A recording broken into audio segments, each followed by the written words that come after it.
Welcome, everybody, to another episode of the Cycle Podcast. Today, I have a local guest with me. So she is also in Michigan. Alissandra, welcome to the show. Thank you so much for being here. How are you today? Hi, thank you for having me. I'm doing well, thanks. I'm a huge fan of your podcast. I've listened to all of your episodes, so I'm Oh, really grateful to be here. Thank you. oh, thank you so much for coming on and sharing with us. We really appreciate it. And, I always like to start off with just tell us a little bit about you, not endo related. Yeah, so I'm 29 years old, living in Michigan. I still go back and forth to New York quite a bit, but Michigan is home. I have a dog who's 10 years old named Mosley, and I'm married to an amazing man. I'm very lucky, and he's from Michigan also, so that's why I moved back home. Oh, okay. Yeah, Michigan. So before we were just chatting before the show started, and it's a very nice day here, which it's been actually a really odd May. It's been kind of cold in Michigan. And so we were both just talking about how beautiful it was outside and how I can't wait to get out there. So yeah, have you been to New York? How's it been there?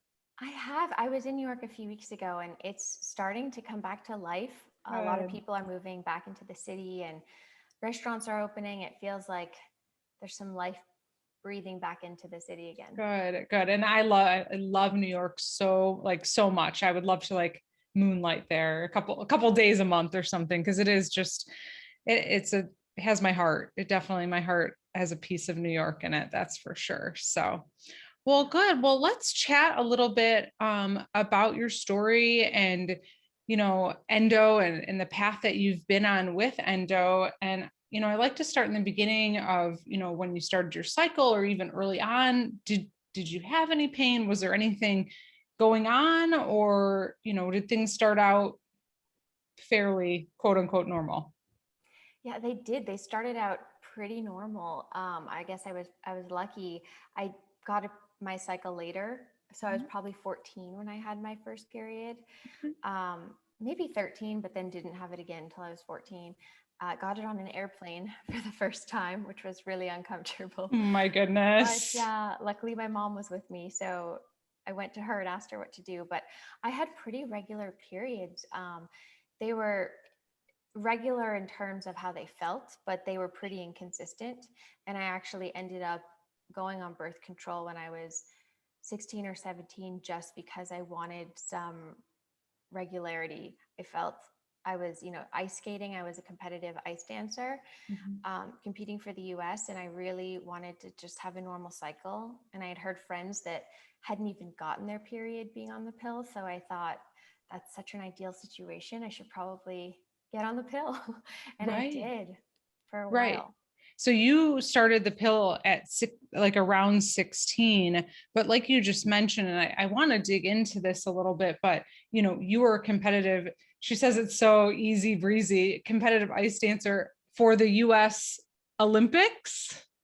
I did not go to the Olympics, Okay. but I did get But to for the compete for United Team USA for States. a while. Yeah, Yes. that's amazing. And so inconsistent, did you have it was like sometimes you would have your cycle, sometimes you wouldn't, and obviously being a professional athlete, really you want that to be predictable because you're wearing probably some very interesting outfits that you would not want to start your period on. Exactly. Yeah, I thought that it would be helpful to just be able to predict when I was going to get Yeah, it to prepare, just because preparation is everything. yeah, Preparing for competitions, preparing for practice. So yeah, that was just another thing I wanted to prepare for. right. But I was lucky that it wasn't so horrible. I mean, I could take 2 Advil and be totally fine for the day. So So okay. it wasn't really so much the pain or uncomfort or any symptoms. It was more just wanting Done. to be prepared. Yeah, yeah. I totally I understand that. So you start that at 16, and then you kind of just you're competing, you're living life, you're doing your thing, you're going through high school. What happens next? So I stayed on the pill until I was about 22. Okay. And I ended up going off of it only because I started getting really worried. I've always wanted to have children. I don't have children yet, but I really wanted to have kids. And I started getting nervous that it had been, from the time of 16 to 22, I hadn't had a single period. And it made me really uncomfortable. And I thought, what if I get off the period and I can't have a baby? So I decided maybe I should go off of it for a while, see how my body reacts. Were you And taking it, so no period at all? Were you taking it straight through? what do you Like you mean? wouldn't take the sugar pills where your cycle was actually supposed to happen, or did it just suppress your cycle? I did take the sugar pills, but it just suppressed it completely. Wow. Yeah. Okay. Yeah. So from 16 to 22, really no period. Nothing. No period. I mean, I had some of the side effects from the pill. Sure. I gained a little bit of weight and had some issue with my skin, but I never had a period. So in some Wow. ways I felt lucky, but in other ways I got really nervous. Yeah. Okay. So then at 22, you're like, I'm going to just back off on this. And I'm Yeah, guessing some interesting things started to happen after that. they did. So within probably 6 months of coming off the pill, I had my first ovarian cyst rupture. And I didn't know what was happening because I knew nothing Sure. about painful periods, nothing about ovarian cysts. I didn't know what cysts were. I didn't know that I had a cyst. But the day that I got my period, 6 months later, I had a cyst rupture and I just totally collapsed on the floor. Luckily, I was home from college. I was at my mom's house and I could muster up a scream to ask Yeah. her for help. And probably 6 Motrin later, she was able to get me in the car to take me to the hospital. But it was so mortifying. I mean, it was so painful. I had never experienced anything like that. And for anyone who's had a cyst rupture, it is excruciating. But I had skated through the flu, through a torn IT band, through sprains. Right. There was nothing that I couldn't make it through. But this totally took me out for 2 days. And at the time, you didn't know what was happening, right? Were you just in this excruciating pain and obviously collapsed to the floor? And then when you went to the hospital, they were able to determine that it was a cyst. Yes, my gynecologist met me there and he gave me an exam and he said, "You just had a cyst rupture. We'll keep an eye on this. Maybe you should get back on the pill." But I didn't want to get back on the pill. Right. So I was fine for another 6 months. And then I had another cyst rupture. And then after that, it was about every month, the first day of my period, I would have a Yeah. cyst rupture. And it became really consistent. And it Af- was After the debilitating. second one, I'm sorry to interrupt you, but after the second one, did your doctor say like anything like why this would be happening? Or were you curious like how was it just like, oh, maybe because I just came off the pill and I haven't really been having periods that this is happening? Or was there any chat about it? I don't remember that exactly, but I do Sure. remember that he wanted me to get back on the pill. And Mhm. it wasn't until a few cysts rupturing later that Sure. he had said to me, "You might have endometriosis." Okay. And I'm sure, was that the first time you had heard of that word, or had Yeah. you heard of it before? I had never heard of it. I did know what it was. Yeah. He explained to me what it was. He told me it could affect your chances of getting pregnant. It depends on how severe it is, but he recommended to me to get back on the pill. And at that point, I had had so many cysts that had burst that I wanted to get back on the pill. Yeah. But I think my endometriosis was so flared up that going back on the pill made it worse. And I had tried 2 or 3 different pills in the span of Yeah. probably a year, and it was worse. It was so much worse. And the cyst still kept rupturing. And Oh my I had all the side gosh. effects of Yeah. the pill and chronic inflammation and chronic fatigue. So are you now like 23 at this point? And are you still skating, or is this like, are you fighting through this? Like, how's your day to day? Because obviously, if every month you're going through these extreme episodes, if anyone's ever had a cyst rupture, it's 10 plus pain, at least when it's happened to me. And then for the next couple of days after, you really just do not feel well. And like you're saying, you had all this inflammation, you were dealing with inflammation. How was your day to day life going? The day to day was really hard. Even, the days of the month that I wasn't affected, I still was, because Yeah. I was so bloated. I still had so much pain in my stomach. Yeah. It just felt like someone was constantly stabbing me with a knife in my stomach and just twisting the knife. It never really went away. And it might not, it might sound silly, but I gained an extra 5 pounds that I couldn't lose. And it makes a difference when you have a partner that's lifting you, Yeah. and you have to be in the best shape to be competing, and you have 5 extra pounds on you. It's really hard. And then on top of that, when you're just constantly exhausted and constantly swollen and feel this pain in your stomach, it made it so hard to get through day to day. Yeah. And then I'd miss 2 days every month when the actual rupture would happen. And I would be in bed for 2 days, and it would take all the energy out of me. Yeah. Yeah. And it was tough. A lot of my coaches and peers thought that I was going through something, like that I was going through depression, that I Mhm. had, that I just really hated skating and wanted to not be present. There Yeah. were so many things that I heard, and I was really frustrated because I just wanted to feel good. I didn't Yeah. like missing a day. And you wanted to be there skating. You wanted to be doing the best job that you could, and you were doing the best job that you could with what you had. And yeah, I think you bring up a good point about just people not understanding and how empathy is so important. I think one of the biggest things, just to like segue into this for a second, is that endo has taught me is how to be empathetic to people in any regard of what they may be going to. And I just, something that repeats in my head all the time is, if someone's rude to me somewhere at a store or on a call or something, I just try to think like, I don't know what they're going through behind closed doors, because I know behind closed doors, I hid things for a really long time when I wasn't feeling well, and I wasn't in the best moods when I was having those really hard days. And like you were saying, like people just assumed, but they weren't being empathetic, that there was something, and they didn't know better. And I understand that, but it brings up just such a valid point about, chronic illness and how hard it is to explain to peers and just either other people in your life.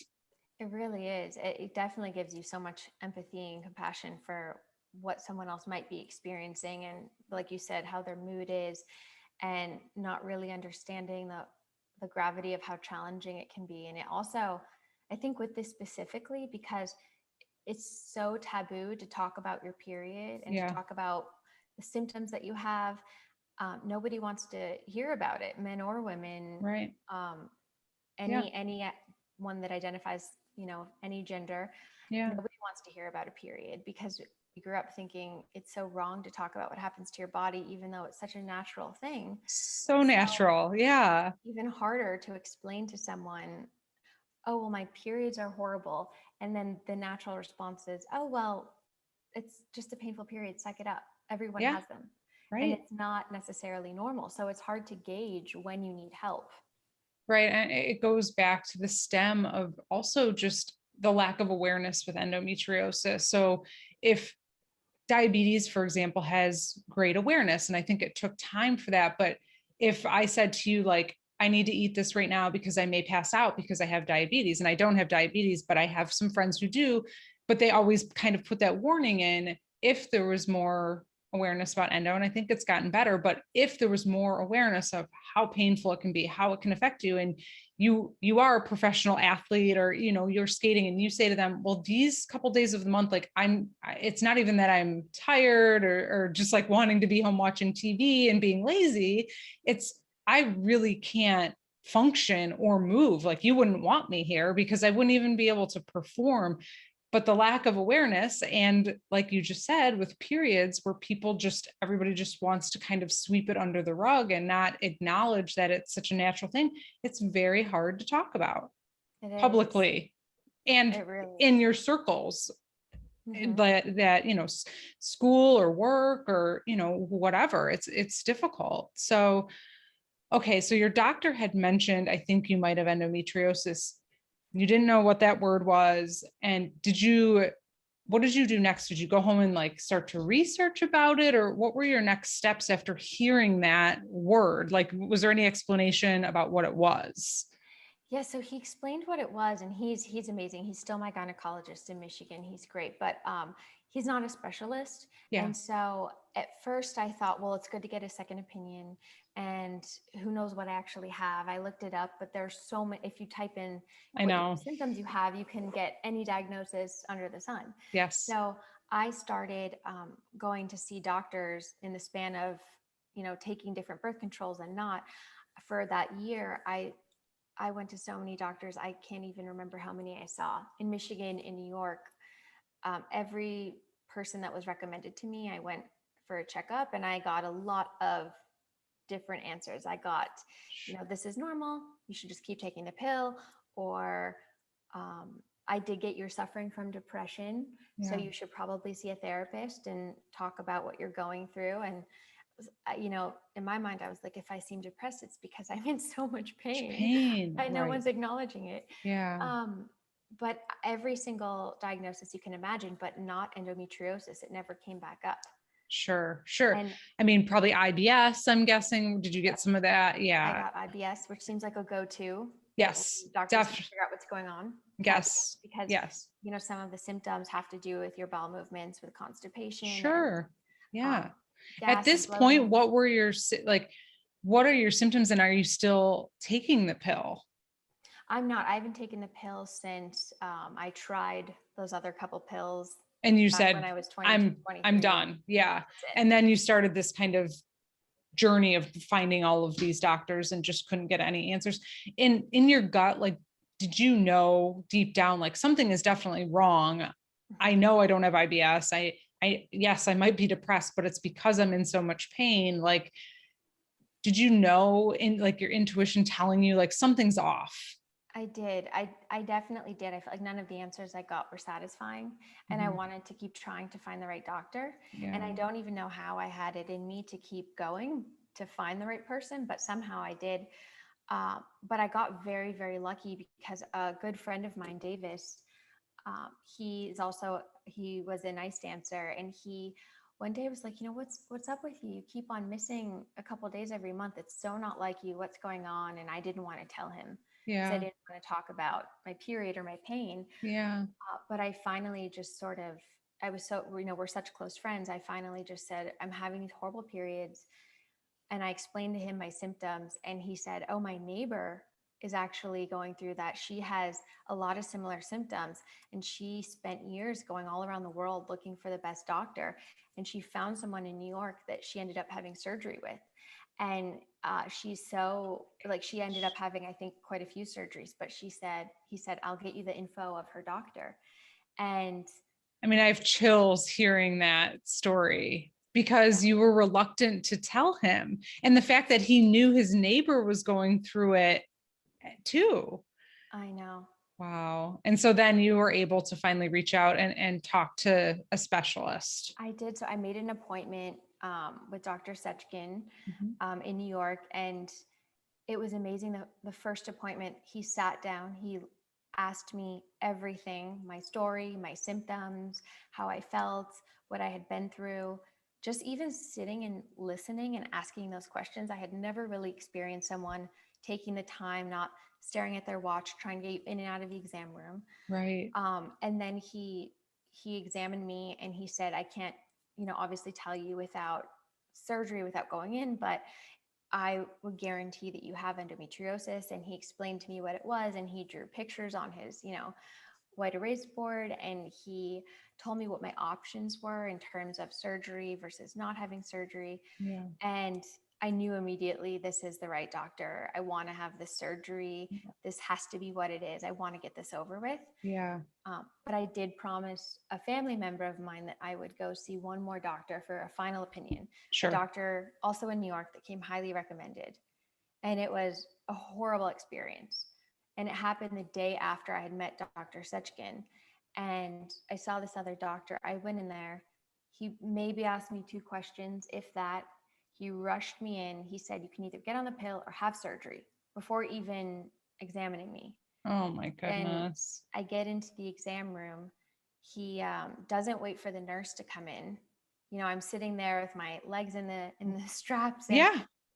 waiting for the doctor and the nurse to come in, and he just comes in without the nurse, immediately like puts on a glove, examines me very harshly. Right. It was so painful. Tears Yeah. started streaming down my face, and it felt like it lasted forever. And he goes, "Yep, you have it. Let's book your surgery right now." Oh my And goodness. I mean, I think that's important only because I didn't know at the time that there's supposed to be someone else in the exam room with you. Yes. I didn't Yes. know that that was the law, that that's how it works. And I knew something felt uncomfortable, but I didn't even have time to say anything because it happened so quickly. Because you were So rushed. now I just tell everyone when they get an exam, make sure there's someone else in the room with you, make sure Yeah. you feel comfortable, because it was such an uncomfortable, unpleasant experience and painful, so Yeah. painful. So painful. I'm so Um, sorry you had to go through that. oh, thank you. You know, if anything, it just made me more certain that I wanted to have surgery with the other doctor, that he was Yeah. the right person. Right. So as awful as it was, I think it happened for a reason, so that I could help other people know what's okay in an exam room and what's not, and Yep. then B, to know that Dr. Setchkin was the person that I wanted to have surgery with. Right. And I've since sent, you know, I've recommended 10 plus people to him, Right. many of which had surgery. And I don't recommend doctors to people because it makes me Nervous. nervous. Yeah. Yeah, I know. I feel the same. I way know. too I feel the nervous. same way too. I know. So how long had this time period now been after, you stopped the pill at 22, 23? Is this like 24, 25 after like going through all trying to find a doctor? How old were you? This was 20, I believe 23 when I found Dr. Setchkin. And then Okay. within a year, I had surgery. I had Okay. surgery, yep, at 24, almost 25. Okay. Um, yeah, it How happened were pretty your quickly. symptoms? So you had stopped the pill at this point. How were your symptoms? Like I know every month things were, but how was it in between? I know you were tired and not feeling well, but did things seem to get like progressively worse for you during this time period where you were waiting to have surgery, like on a day to day? They did. I mean, it sort of stayed the same. I had really, really heavy bleeding, sort of the chronic pain, chronic fatigue, the cysts that would rupture every month, the sort of weight gain and swelling, Mhm. constipation. Mhm. Um, Sex was really painful, incredibly painful. And that was my sort of normal. I just learned how to deal with it. And I live through it. had a, pain medication that was prescribed to me, so that when it would rupture, I could take the pain medication to at least be able to get myself off the floor into bed to just rest for the day or two. Yeah. And I just had to deal with it till my surgery. Right. And yeah, and that was you waited several months for that to happen. Um, yeah, and I know you said so painful sex, constipation, bloating. I like to talk about the symptoms. Did you have back pain too? And like Yep. and Yes. obviously the cramping. Did you have any other pain that now you can look back and correlate it? Like some people say like I had shooting down my leg, and did you have any of those types of symptoms too? I didn't. I did have lower back pain, but Mhm. I've always had lower back issues from skating. So it Yeah, didn't, that was easier on the spectrum of sure. the, symptoms. That was an easier one for me to deal with. So Were I you sort of, still skating at this time as well through all of this? I was still skating. I didn't, by the time I had my surgery, it was right when I retired. So Mhm. it was sort of the last year of my competitive career was the most painful and uncomfortable year. And I had the least consistent training, but it was sort of, my mind was at ease knowing that when I had the surgery, that recovering, I didn't have to jump back in. Yeah, yeah. And how did that, I mean, if you feel comfortable talking about it, I mean, being a competitive athlete and going through this, I'm sure how did that affect you, mentally? Obviously, I know that it was challenging and difficult. Did you just put on a brave face and get through it every day? Or, were there times where it was just very difficult? It was really difficult. I tried to put on a brave face as much as I could, but Yeah. I mean, there were so many times where I was just curled over on the side of the boards. Literally, my Yeah. body sort of flopped over because I couldn't hold myself up and Yeah. I couldn't even fake a smile. So there were times when I just couldn't fake it, but the rest of the time I tried to sort of tough it out. I think mentally it was really frustrating. Yeah. Um, but I also thought that it might be my last year. So I tried to make the most of the time that I did have when my Yeah. body was feeling somewhat capable. Yeah. Yeah, for sure. Yeah, I just think it's an interesting perspective, coming from someone who's competitively out there and having this disease. Did you feel maybe more at ease too once you pretty much knew you had endometriosis and then you understood what it was? Were you saying to people like, I know I have endometriosis. This is why I'm curled up next to the boards right now. Yeah, but I told my skating partner and my coaches, but I didn't really share it with a lot of people because I was so uncomfortable talking about my period that Yeah. talking about endometriosis, and very few people around me knew what it was. It was so foreign to them. So I felt uncomfortable sharing it. Yeah. And the whole reason that I even started feeling comfortable talking about it was because my sister-in-law ended up being diagnosed with endometriosis.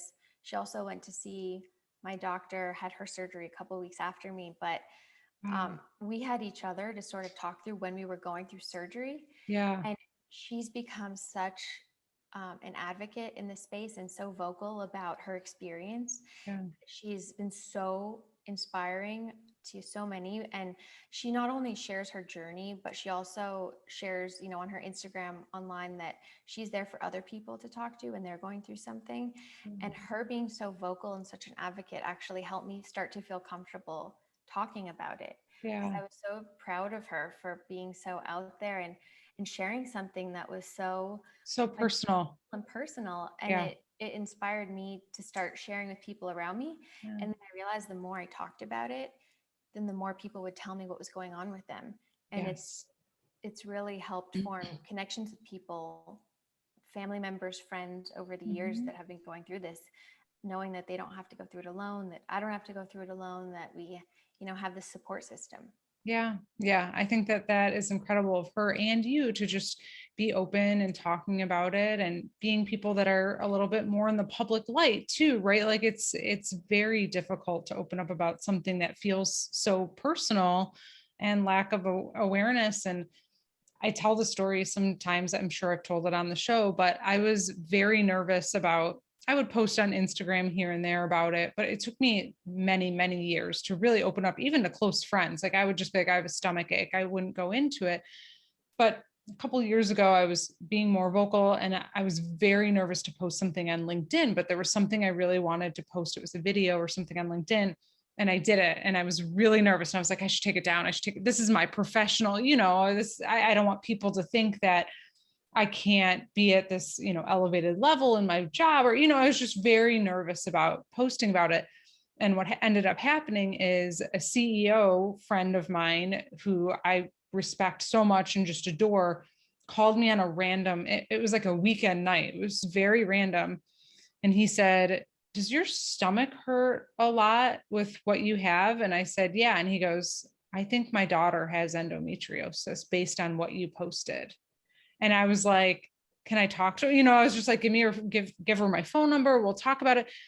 She was probably 16 or 17 at the time. And that was initially like, oh my goodness, like embarrassing because it's someone I really not, someone I look up to and I don't know very well, but it ended up really helping his daughter. And she was actually able to get surgery at a younger age, which hopefully sets her up for success. So whenever I feel nervous of like mentioning or talking about it, I think back to that story. And just like you were saying, you connect with people, even if they don't have endo, just on a different level because you're being vulnerable.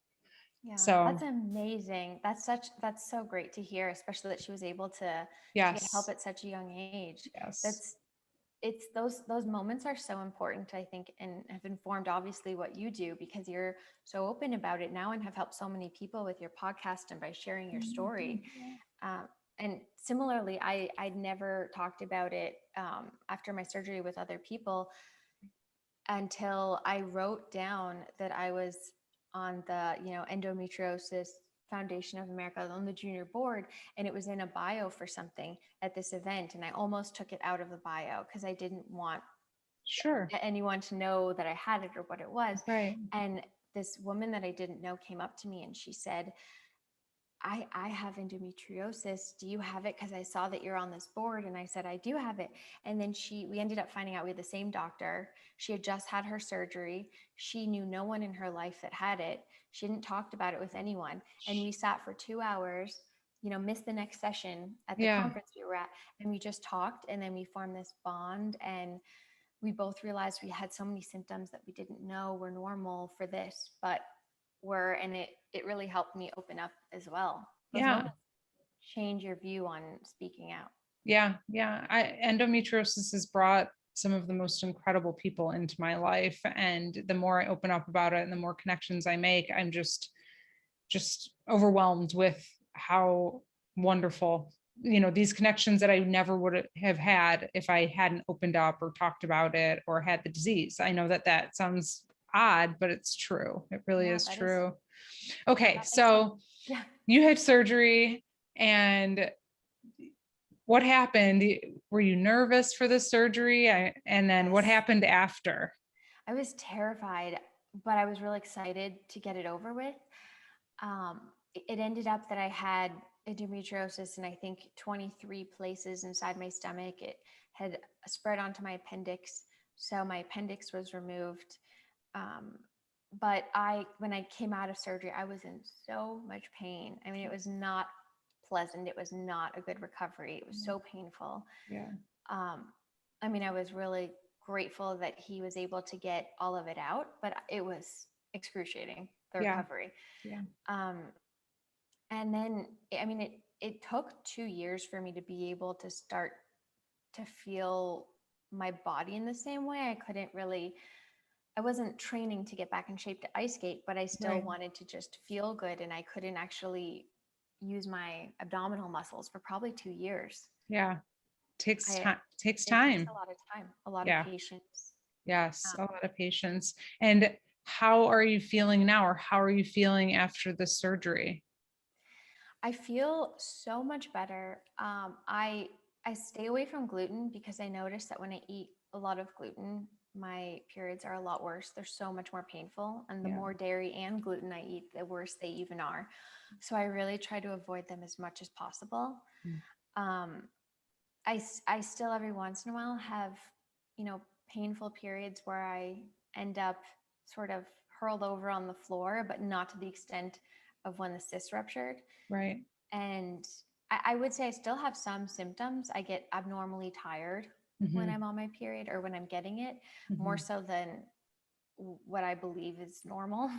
Yeah. And I have to pee frequently. Mm-hmm. And I always tell Pressure. people, yes. And it's painful pressure. It's not like, oh, I might have to go. It's like, I have to go now.